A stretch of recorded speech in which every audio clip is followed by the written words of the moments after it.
Shalom Berajá. Vamos a continuar con el ciclo de lectura y estudio de la Torá en nuestro año 5783.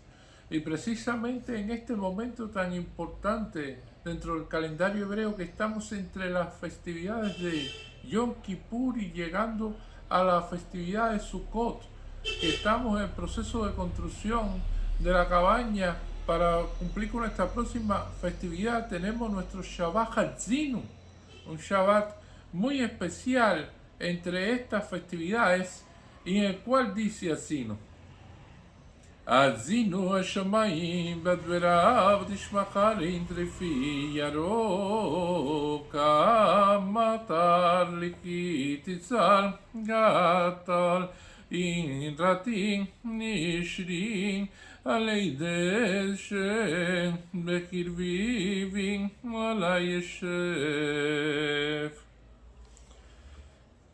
Presten oídos, oh cielos, y hablaré, y escuche la tierra los dichos de mi boca. Que gotee como lluvia mi enseñanza, que fluya como rocío mi afirmación, cuan ventarrones sobre la vegetación, y cual gotas de lluvia sobre las hojas de hierbas. Y el sino es un cántico de Moshe, es una shirá, es muy especial, es complejo, y precisamente es un legado que le da Moshe al pueblo de Israel, y una cuestión de, se puede decir, de reafirmación general y de advertencia también al pueblo de Israel sobre muchas cosas. Más allá de la poesía, están muy profundos los mensajes que tienen, y vamos a ir tratando de ir descifrando poco a poco algunos de estos mensajes que tiene esta perashá. Dice, y comienzan: presten oídos, oh cielos, y hablaré, y escuche la tierra los dichos de mi boca. Cuando se escucha la expresión que presten oídos, oh cielo, el cielo puede escuchar. Es una de las primeras discusiones que aparecen sobre este versículo. Y también que la tierra escuche es otra de las cuestiones que también podríamos pensar. La tierra escucha y el cielo tiene oído. O sea, son una de las cuestiones en las cuales hay un malloque que el rabí Abraham Ben Ezra quiso decir, que cuando Moshe dijo presten oído, oh cielo, es que los ángeles escuchen, y que cuando dice que escuche la tierra, es que los habitantes de la tierra escuchen en este caso. Sin embargo, las explicaciones que da Rashi nos dicen en una de sus versiones de explicación de que estos son testigos en los cuales Moshe se basa, porque precisamente el pueblo de Israel, si cumple la Torá, o Hasbashalom, si no la llega a cumplir, estos testigos siempre estarán ahí. Siempre tendremos al cielo y a la tierra. Y al tener el cielo y a la tierra, el cielo puede provocar, si no cumplimos con la Torá Hasbashalom, de que ese cielo no llegue la lluvia oportuna, no llegue la lluvia necesaria, no tengamos el rocío que necesitamos, y por lo tanto puede bloquear la bendición de la parnasá del pueblo de Israel. Asimismo que la tierra puede temblar si Hasbashalom no se cumple con la Torá, si no seguimos esos caminos, y puede traer también efectos negativos. Por lo tanto, Moshe se ha buscado testigos que están allí en todo momento para ver cómo se desarrollan los escenarios, y para que precisamente de ahí va a llegar el castigo, Hasbashalom, si no cumplimos con lo que debemos cumplir. Y entonces una de las cuestiones que también se quiere explicar sobre esta cuestión. Pero más allá de eso, más allá de estas cuestiones, hablando de Hashamayim, cuando dice Azinu Hashamayim, que presten oídos, oh cielos, Shamayim, ¿de qué está compuesto? Vamos a ver que Shamayim es una palabra compuesta de Esh y Mayim, que significa fuego y agua. A nivel del cielo, conviven los contrastes. A nivel de cielo, en el Hashamayim, en ese nivel, las cosas pueden estar juntas, cosas que son de contraste y pueden entenderse y pueden llevarse bien. Y esto es uno de los elementos fundamentales que va a tener. Por eso dice asino, que viene la palabra azaná, que viene la palabra oído, que es una palabra menos leve que kishma o shema, porque escuche la tierra. En la tierra sí está llena de contraste y no pueden convivir juntos. O sea, el agua apaga el fuego, existen contrastes entre el Yeser Araf y el Yeser Atov que tiene la persona, una cosa que le impulsa hacia hacer el bien y otra cosa que le impulsa hacia hacer lo que no es bueno. Existen contrastes entre cada pareja, existe contraste entre cada animal, existe contraste entre cada cosa, inclusive que usted vaya a decir. Cada cosa que usted diga, hay alguien que se va a poner ahí. No importa la posición que usted ocupe, y no importa lo verdadero, lo lógico y lo completo que usted diga, en este mundo va a existir alguien que se va a oponer a lo que usted dice. Siempre va a existir. Y esto es una de las cuestiones muy interesantes de la vida. Cuando usted busca la Gemara y busca todas las alajot de la Torah, todas, no existe una que no tenga discusión. Y si alguien encuentra alguna que no tenga discusión, yo discuto eso. Porque todo se discute. Y todo es un problema. Y todo está en una situación de malloque. Y este es el mundo de la tierra.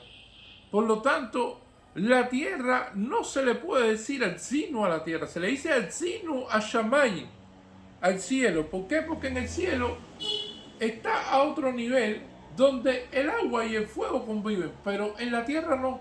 En la tierra no pueden convivir.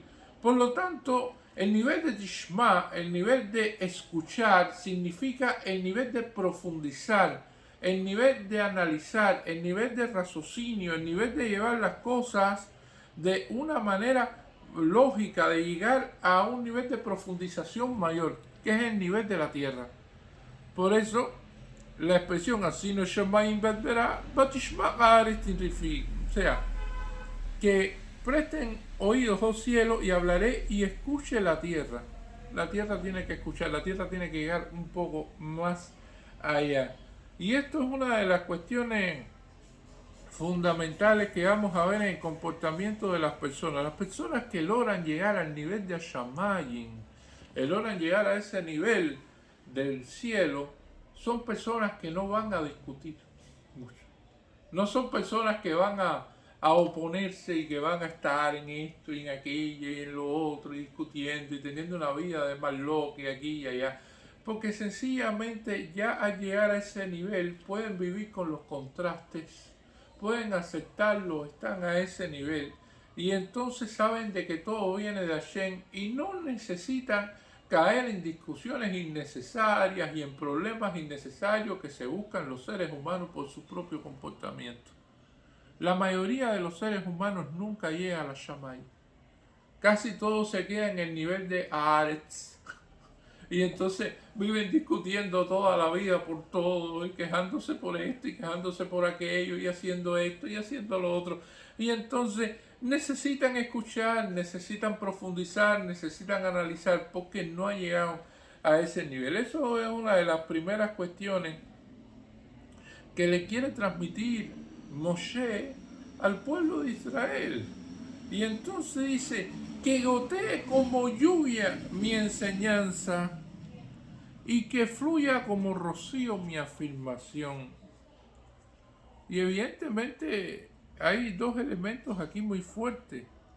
La lluvia, que gotee como lluvia, yaró kamatalji, es que sea una cosa fuerte, una lluvia, un elemento de que sea fortísimo, se pudiera decir, en su manera de enseñar, y que fluya como rocío. El rocío es algo mucho más leve, es algo de que ni te das cuenta de que está lloviendo, pero cuando viene a ver tiene las manos mojadas. Y esto es una advertencia al pueblo de Israel con respecto a la educación. Y es uno de los conceptos tan difíciles de manejar, porque precisamente hay historias que contar con respecto a esto. Una vez un rabino fue a ver al gran rabino Rafa Obadía Yosef, si no lo librajá, y entonces cuando era joven le pidió consejo, y entonces le dijo Rafa Obadía Yosef,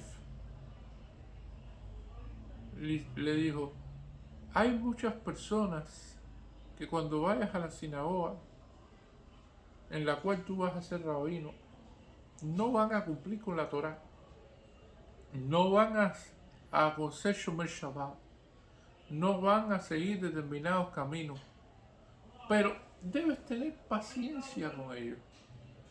Debes tratar de manejar las cosas con inteligencia. Debes tratar con delicadeza estos asuntos, con mucha precaución. No vaya a ser que los ahuyentes, no vaya a ser que le hagan rechazo a la sinagoga, si lo que queremos es precisamente atraerlos. Son yehudí, son judíos que sencillamente llegan, vienen en determinadas festividades. Hay algunos que solamente participan en la sinagoga en Yom Kippur, pero que ese momento de acercamiento no es para decirle, bueno, ¿y qué tú has hecho durante todo el año? ¿Piensas venir aquí este único día? No, sencillamente hay que tratar de que se sientan bien, hay que tratar de que quieran repetir nuevamente venir a la sinagoga lo más pronto posible y no esperar al próximo Yom Kippur o al próximo Rosh Hashanah. Y eso es una de las cuestiones también que quiere decir con esta cuestión de que sea como el rocío. Es una de las cuestiones.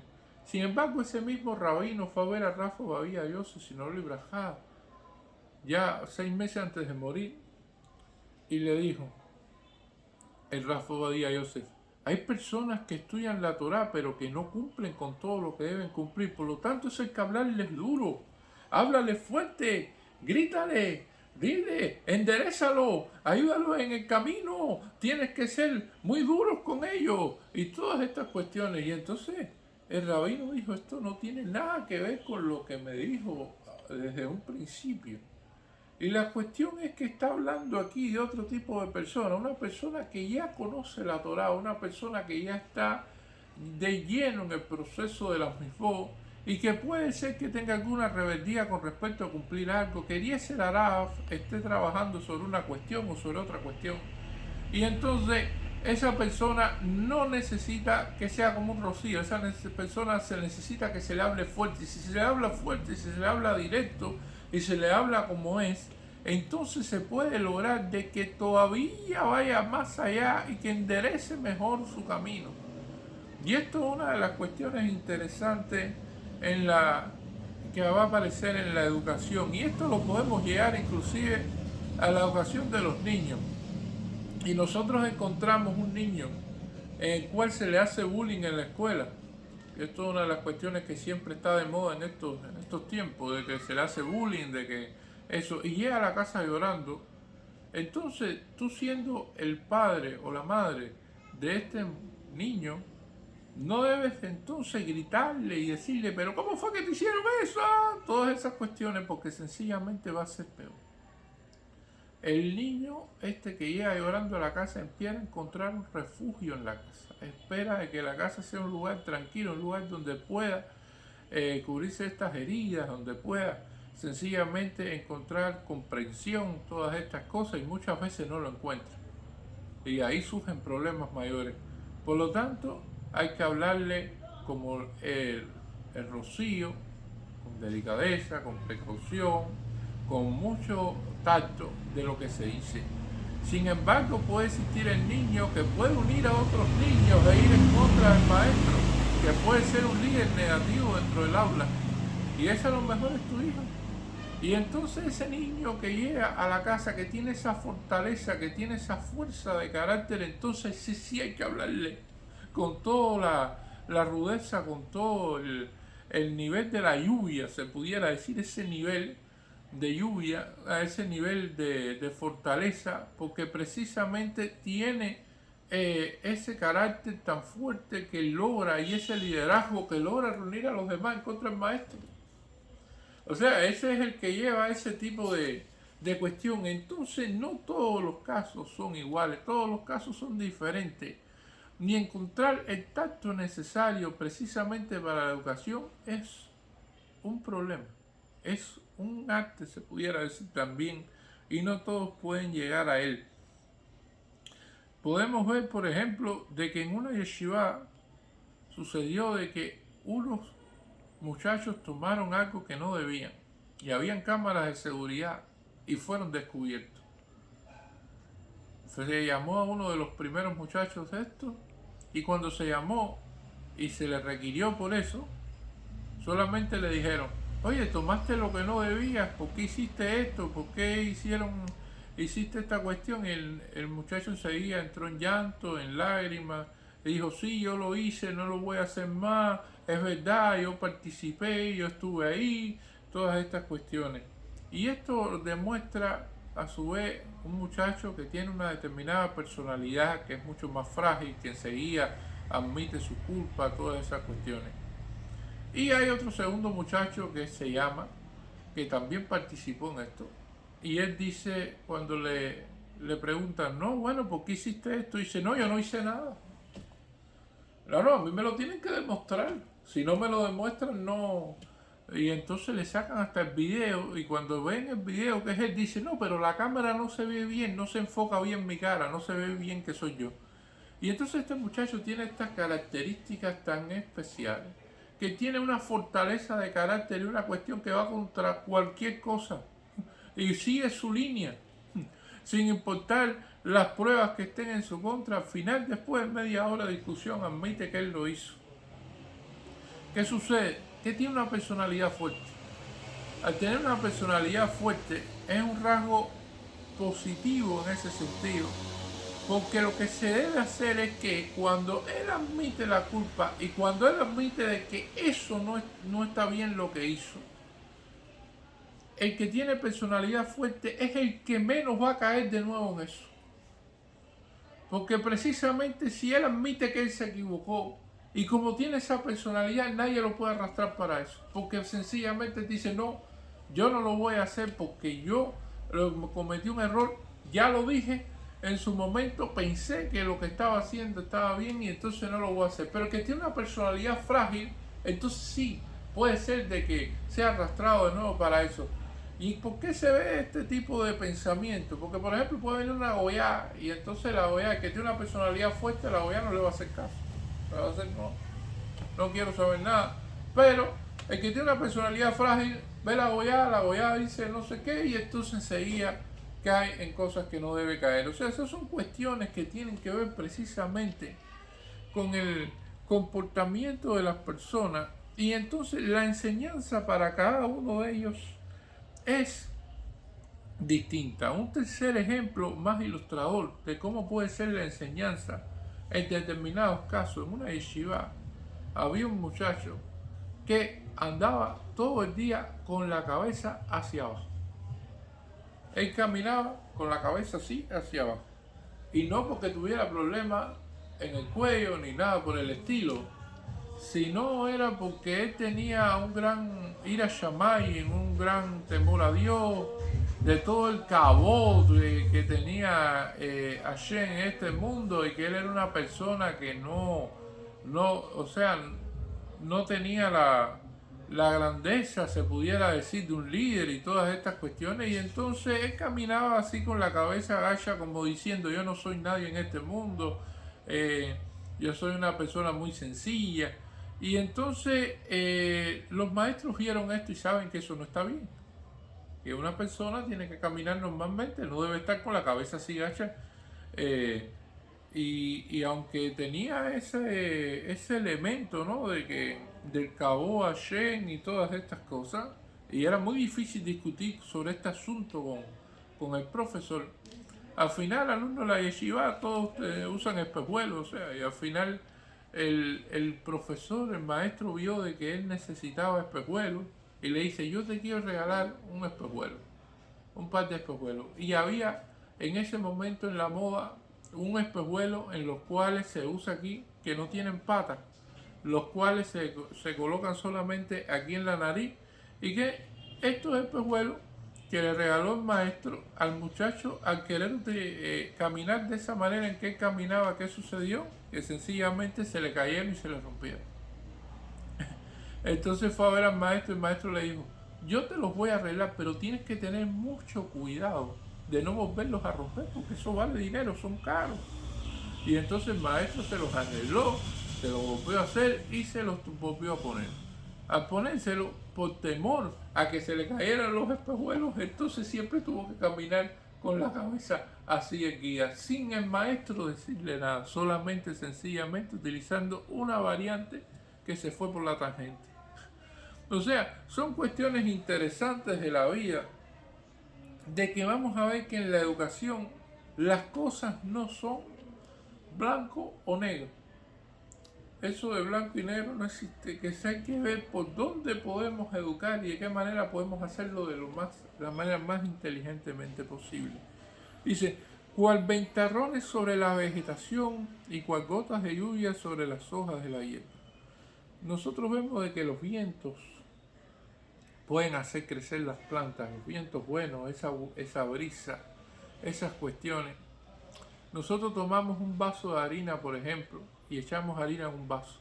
Y si hacemos el vaso así contra la mesa, vamos a ver de que la harina se va sentando y que va conformando el espacio del vaso de una mejor manera. Y así mismo son los vientos, o sea, los problemas que puede traernos allí en las cuestiones que nos traen, que hacen crecer evidentemente a la persona. Si no tuviéramos todas esas situaciones, no creceríamos precisamente en cada una de las cuestiones que no han sido una situación, un problema para nosotros. No hemos crecido por la forma en que hemos actuado, por lo que no hemos tenido que enfrentar, por las cuestiones que hemos tenido que vencer. Y entonces vamos a ver aquí que cual ventarrones sobre la vegetación tiene que ver con el aire y significa mucho. El aire es comparado con las palabras. Hay palabras de aliento, hay palabras que son buenas, hay palabras que ayudan y hay palabras que destruyen. Esa cuestión que dice que las palabras se las llevó el viento no se cumple en el judaísmo. En el judaísmo nosotros decimos que las palabras tienen fuerza. La tefilá tiene fuerza, la oración tiene fuerza y lo que usted dice tiene fuerza. Por lo tanto, la persona tiene que tratar en todo momento la fortaleza de las cosas que dice, y las cosas que dice evidentemente tienen que ser para bien. Y asimismo nosotros vemos el poder que tienen los vientos, el poder que tienen. Nosotros recientemente hemos salido de un huracán, el huracán Ian, y hemos visto la destrucción que ha traído y hemos visto los problemas que ha traído. Y esto es una manifestación de Hashem. Evidentemente, cada vez que nosotros vemos un fenómeno de este tipo, inclusive las personas que no creen, las personas que están alejadas de la creencia en Hashem, cuando ven un fenómeno de este tipo, entonces empiezan a creer y dicen, oh, que no pase por aquí, oh, y entonces empiezan a rezar inclusive y empiezan a pedir para que este fenómeno no los afecte. Porque se ve ahí de que el ser humano no lo puede limitar. No puede decir, no, que vamos a desviarlo para que vaya por aquí, vamos a desviarlo para que vaya por allá, no, vamos a evitar que se cree, no, vamos a tratar de controlarlo, eso no, eso está controlado, el Shammai, está controlado desde el cielo. Y entonces tienen una fuerza destructiva, pero una fuerza tan específica. Porque lo que sucede es de que puede ser una región que pueda atacar este huracán y que destruya en esa región, pero a unos cuantos kilómetros y no tan alejados, no pase con esa fuerza y no haya esa destrucción. O sea, todas esas cosas son para pensar con respecto a las cosas que hace Hashem. Y entonces esto tiene que ver específicamente con hacer crecer a la persona cuando dice cuál ventarrones sobre la vegetación, o sea, de esa brisa y no ese huracán destructivo o esa palabra destructiva o esa cuestión negativa, sino la, la cuestión positiva, esa brisa, ese viento bueno que hace crecer la vegetación y cual gotas de lluvia sobre las hojas de la tierra, la cual esas gotas de lluvia que van a hacer crecer a esa hierba, que van a hacer crecer a esas plantas, esa cuestión tan importante. Por eso vemos de que la educación, no solamente lo que enseñamos, sino también lo que nosotros mismos como actuamos, las palabras que nosotros decimos, las expresiones que nosotros tenemos, afectan a los demás. Tienen una incidencia sobre las demás personas. De ahí la importancia de cuidarse mucho en lo que uno dice, en hacer todas estas cosas. Nosotros entre Rosh Hashanah y Yom Kippur siempre estamos pidiendo a las personas que hemos ofendido, a las personas que la hemos tratado mal, a las personas en la cual pues tenemos un desacuerdo, hemos tratado de buscar la paz, hemos tratado de buscar todas estas cuestiones. Yo diría más, yo diría que entre el Yom Kippur y Rosh Hashanah, o sea, en el resto del año, deberíamos hacer lo mismo. No deberíamos esperar a ese momento y sobre todo pensar siempre antes de hablar lo que vamos a hacer, lo que vamos a decir. Y esas son cuestiones fundamentales que estamos viendo aquí para que gotee como lluvia mi enseñanza y que fluya como rocío mi afirmación, con ventarrones sobre la vegetación, en cual gotas de lluvia sobre las hojas de la hierba. Muchas gracias.